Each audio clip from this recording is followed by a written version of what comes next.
Assalamualaikum warahmatullahi wabarakatuh. Halo teman-teman otomotif maupun teman-teman online ya. Jumpa lagi di channel Bang Brewok. Pada kesempatan kali ini saya mengajak teman-teman untuk belajar bareng lagi ya. Belajar bareng dalam tahap clear code atau furnace. Ini terusan video kemarin ya teman-teman. Untuk video kemarin kita lebih fokus pada tahap base code-nya ya, atau tahap pengerjaannya. Dan untuk video kali ini kita lebih fokus pada tahap clear code ya, atau pelindung base code-nya itu. Bisa juga teman-teman biasanya nyebutnya itu furnace ya. Untuk furnace dalam pengekliran truk ini saya memakai clear code Jika ya, yang Excel dengan header B25. Untuk perbandingan saya memakai perbandingan standarnya ya, yakni 2:1, 2 base code-nya dan 1 header-nya. Ini saya tidak menggunakan thinner ya teman-teman. Dan untuk spray gun saya menggunakan spray gun SATA yang Z5000 APLV dengan nozzle 1,4. Oke, bagaimana proses pengerjaannya serta cara pengaplikasiannya ya? Mari simak video ini sampai selesai. Dan jangan lupa like, komen, dan subscribe serta share apabila video ini bisa bermanfaat dan membantu teman-teman. Kita lanjut pada proses pengerjaannya.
Ini penampakan truk Fusonya ya teman-teman. Ini sudah masuk pada tahap perakitannya. Dan untuk bak, sasis-sasis, pelek, pelindung tangki, semua kita benahi ya. Kita perbaiki, kita repaint agar truk ini bisa kembali mulus lagi. Ini tinggal kita pasang-pasang kaca depan, kaca samping, bumper depan, dan lampu-lampunya ya. Dan setelah ini bisa masuk pada tahap selanjutnya, yakni tahap finishing atau pemolesannya ya teman-teman.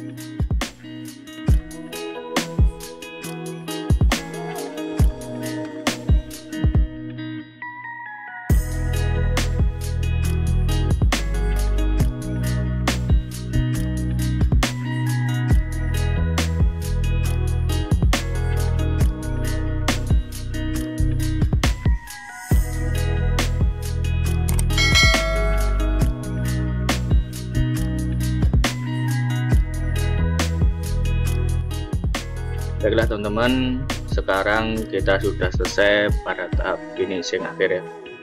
Dan inilah hasil restorasi kabin truk yang hancur ya.